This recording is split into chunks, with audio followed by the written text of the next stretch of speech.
Hi everyone, आप देख रहे हैं ज्ञान मेंटोर, जहां पे मैं आपको बताऊंगा कि कैसे आप अपने स्लो कंप्यूटर को आप कैसे फास्ट कर सकते हैं और इस प्रॉब्लम को कैसे आप हमेशा के लिए फिक्स करेंगे, जो कि मैं आपको इस वीडियो में बताऊंगा। तो यहाँ पे सबसे पहले हम रीजन समझते हैं कि हमारा कंप्यूटर क्यों स्लो चलता है, और आप इस रीजन को समझ लेते हैं तो आप इन फ्यूचर कभी भी प्रॉब्लम आता है, कंप्यूटर स्लो चलता है, तो आप इसे फिक्स कर पाएंगे, सॉल्व कर पाएंगे। तो यहाँ पर कंप्यूटर का स्लो होने के काफी सारे रीजन हो सकते हैं, जैसे कंप्यूटर में वायरस होना, और भी रीजन हो सकते हैं। कंप्यूटर स्लो या फिर फास्ट चलना कंप्यूटर रैम पर ही डिपेंड करता है। पर यहाँ पर काफी कंप्यूटर जो यूजर्स होते हैं रैम को नजरअंदाज कर देते हैं कि कंप्यूटर रैम किस तरह से काम कर रहा है, उसका परफॉर्मेंस क्या है। तो आइए हम यहाँ पे पेंट की मदद से समझते हैं। तो यहाँ पे मैं पेंट को ओपन करूंगा और पेंट की मदद से मैं आपको बताऊंगा कि हमारे कंप्यूटर के रैम में ऐसा क्या प्रॉब्लम आता है जिससे कि हमारा कंप्यूटर स्लो चलता है, और उस प्रॉब्लम को अगर फाइंड करते हैं तो आप उसी टाइम अपने कंप्यूटर को फास्ट कर सकते हैं, रैम को फास्ट कर सकते हैं। तो सबसे पहले मैं यहाँ पे एक रैम को ड्रॉ करता हूँ और उसके बाद मैं आपको बताता हूँ कि रैम में हमारा क्या प्रॉब्लम आता है जिससे कि हमारा कंप्यूटर स्लो चलता है। एक ये मेजर प्रॉब्लम है क्योंकि काफी जो कंप्यूटर यूजर्स होते हैं वो यहाँ पे इग्नोर कर देते हैं। तो फॉर एग्जांपल के लिए मान लीजिए कि हमारे जो कंप्यूटर रैम होता है 5 पार्ट्स में डिवाइड होता है, और इन सभी 5 पार्ट्स के अलग अलग यूजेस हैं। तो उन्हीं में से एक पार्ट जो है हमारा, जिसकी वजह से हमारा कंप्यूटर स्लो चलता है, तो यहाँ पे मैं जल्दी से रैम को ड्रॉ कर लेता हूँ। ओके, तो ये हमारे ये 5 स्लॉट्स है। तो इनका क्या क्या यूज है, तो सबसे पहले हमारा जो मेन पार्ट है, हमें इस वाले पोर्शन को समझना है। इस वाले पोर्शन को हमें समझना है क्योंकि यही जो पोर्शन है हमारे कंप्यूटर को, रैम को बहुत ही ज्यादा स्लो बना देता है। फॉर एग्जांपल के लिए मान लीजिए कि हमारे जो कंप्यूटर में जो कैसे फाइल्स होते हैं, यानी कि हम किसी भी सॉफ्टवेयर को बार बार ओपन करते हैं, बार बार ओपन करते हैं, क्लोज करते हैं, ओपन करते हैं, तो क्या होता है उसका जो पेज फाइल होता है, उसका जो कैसे होता है, ठीक यहीं पे स्टोर हो जाता है। और इसका जो साइज हो सकता है आपका कम से कम 1 GB हो सकता है, या फिर 2 GB हो सकता है, या फिर 3 GB भी आपका ये जो स्लॉट है यहाँ पे ये रिजर्व करके रख लेता है। ओके, जिसकी वजह से हमारा कंप्यूटर जो है स्लो चलने लगता है। तो आपको सबसे पहले ये करना है कि आपको इन सभी को कैसे फाइल को डिलीट करना है। अगर आप इसे डिलीट कर देते हैं तो आपका जो रैम है वो, उसका जो स्पेस इसने कवर किया हुआ है, यानी कि 3 GB या फिर 2 GB कवर किया हुआ है, उसे यहाँ पे रिमूव हो जाएगा और आपका जो रैम है वो फास्ट हो जाएगा। तो ये प्रॉब्लम को सबसे पहले आपको फाइंड करना है, अगर भी जब भी आपका कंप्यूटर स्लो चलता है तो ये मेजर प्रॉब्लम है। तो आइए मैं इसे प्रैक्टिकली करके बताता हूँ कि ये रियल में जरूर ऐसे होता है। तो सबसे पहले यहाँ पे आपको विंडो आर प्रेस करना है और यहाँ पे आपको रिसोर्स मॉनिटर आपको ओपन करना है, RESMON। ये रिसोर्स मॉनिटर का कमांड है, इसे आपको ओपन करना है। ओपन करने के बाद यहाँ पे आपको रिसोर्स मॉनिटर का यहाँ पे एक विंडो ओपन हो जाएगा। तो इसे आप एक और तरीके से ओपन कर सकते हैं। यहाँ पे आप टास्क मैनेजर पे जाएंगे और यहाँ पे परफॉर्मेंस पे जाएंगे, ओपन रिसोर्स मॉनिटर का ऑप्शन दिख जाएगा, इस पे आपको क्लिक करना है।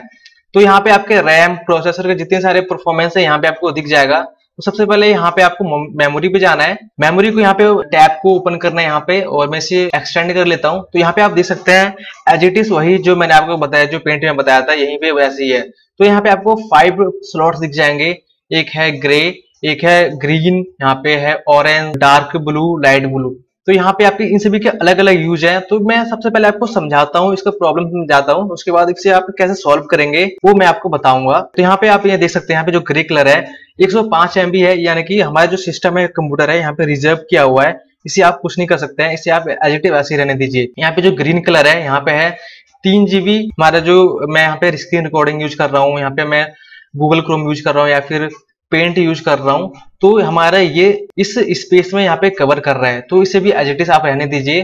सबसे जो मेजर हमें समझना है वो ये है, ये जो ब्लू कलर का जो डार्क ब्लू है, इसे समझना बहुत ही जरूरी है। इसको जो डिनोट किया हुआ है यहाँ पे स्टैंड बाय में डिनोट किया हुआ है, क्योंकि 3598 MB मैंने आपको बताया था कि ये हमारा जो कैसे फाइल है ये इतना रिजर्व करके रखता है, यानी कि 3 GB भी हो सकता है, 2 GB भी हो सकता है, 1 GB भी हो सकता है। तो अगर आपके पास 4 GB का रैम है तो यहाँ पे स्टोर इतना किया हुआ है, तो फिर आपका कंप्यूटर स्लो ही चलेगा, फास्ट तो चलेगा नहीं।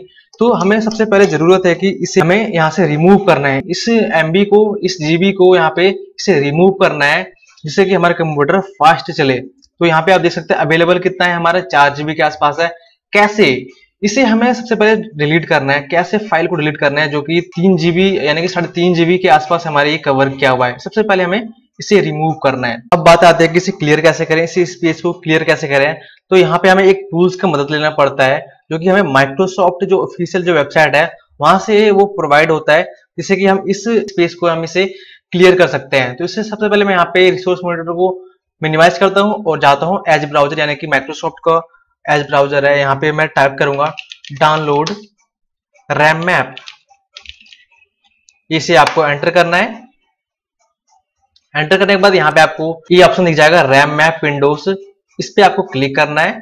ये माइक्रोसॉफ्ट का ऑफिशियल ऐप है, इसका आप मदद से आप अपने कंप्यूटर के रैम में जितने भी कैसे फाइल्स हैं आप यहाँ से डिलीट कर सकते हैं। तो यहाँ पे आप इस टूल्स की मदद से अपने कंप्यूटर के रैम को आप फ्री कर सकते हैं, स्पेस को फ्री कर सकते हैं। तो यहाँ पे आप इसे ट्रस्ट कर सकते हैं क्योंकि ये माइक्रोसॉफ्ट का टूल्स है, तो आप इसे यूज कर सकते हैं ये, क्योंकि ये ट्रस्ट वर्दी ऐप है। तो यहाँ पे आपको डाउनलोड रैम मैप का ऑप्शन दिख जाएगा जो कि 488 KB का है, इसे आपको डाउनलोड करना है। तो यहाँ पे आप देख सकते हैं डाउनलोड हो चुका है। मैं इसे ओपन करता हूँ तो यहाँ पे 2 फाइल्स ओपन हो चुका है। यहाँ पे मैं फर्स्ट वाला ऑप्शन को इंस्टॉल करूंगा और यहाँ पे मैं एक्सट्रैक्ट ऑल पे क्लिक करके यहाँ पे एक्सट्रैक्ट करूंगा। सबसे पहले एक्सट्रैक्ट करना बहुत ही जरूरी होता है और उसके बाद में इसे रन पे क्लिक करूंगा। तो यहाँ पे इंस्टॉल हो रहा है, यहाँ पे आपको एग्री करना है। ओके, एग्री करने के बाद हमारे जो कंप्यूटर में जो रैम मैप है यहाँ पे इंस्टॉल हो चुका है। ओके, तो सबसे पहले यहाँ पे आपको यहाँ पे जाना है एम्प्टी पे। तो यहाँ पे आपको सबसे पहले एम्प्टी पे जाना है और यहाँ पे आपको सारे ऑप्शन दिख जाएंगे जो वहां पे हमारे ग्राफ में दिखा था। तो यहाँ पे आपको दिख जाएगा एम्प्टी स्टैंड लिस्ट। तो सबसे पहले मैं रिसोर्स मॉनिटर को भी यहाँ पे मिनिमाइज करता हूँ और एक्सटेंड करता हूँ। ये रहा हमारा रिसोर्स मॉनिटर। इन दोनों को मैं आपको एक ही साथ में मॉनिटर करके दिखाऊंगा, क्योंकि जब भी मैं यहाँ पे इसकी मदद से इसे डिलीट करूंगा तो यहाँ पे भी ये स्पेस खाली होगा। तो यहाँ पे आप दोनों पे ध्यान दीजिएगा, दोनों ग्राफ पे आप ध्यान दीजिएगा। ओके, तो जैसे कि यहाँ पे मैं एम्प्टी पे गया और यहाँ पे मैं एम्प्टी स्टैंड बाय लिस्ट पे क्लिक करता हूँ, तो जो भी यहाँ पे स्पेस होगा ये डिलीट हो जाएगा। तो क्लिक किया यहाँ पे मैंने, तो यहाँ पे देख सकते हैं यहाँ पे ये क्लियर हो गया, यानी कि पूरा पूरा यहाँ पे क्लियर हो गया। तो यहाँ पर ये स्टैंड बाय क्लियर हो गया। उसके बाद दोबारा एम्प्टी पे जाएंगे और यहाँ पे आपको एम्प्टी मॉडिफाई पेज लिस्ट पे क्लिक करना है। तो यहाँ पे भी ये शायद क्लियर हो जाए। तो यहाँ पे देख सकते हैं 113 MB से 78 MB हो गया। और ठीक उसी तरह से सारे के सारे आप यहाँ पे जो कैसे हैं आप इसे रिमूव कर सकते हैं सभी ऑप्शन को यूज करके। तो मैं यहाँ पे लास्ट वाला ऑप्शन यूज करता हूँ, empty priority 0 stand by list.